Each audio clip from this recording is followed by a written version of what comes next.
Hi guys! Nandito naman si Chinito Repacker para maghandog ng libangan sa inyo.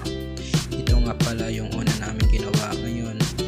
Binuksan ko na dyan yung computer at nag-print para ihanda ko na lang yung ipapack ko at ng kasama ko mamaya. At ibibigay na lang sa amin yung mga parcel na babalutin namin mamaya. Ang una pala namin dyan ginawa ay yung GNT, sunod ay Flash at Lazada. And last yung Shopee dahil pwede naman namin dyan i-drop off kapag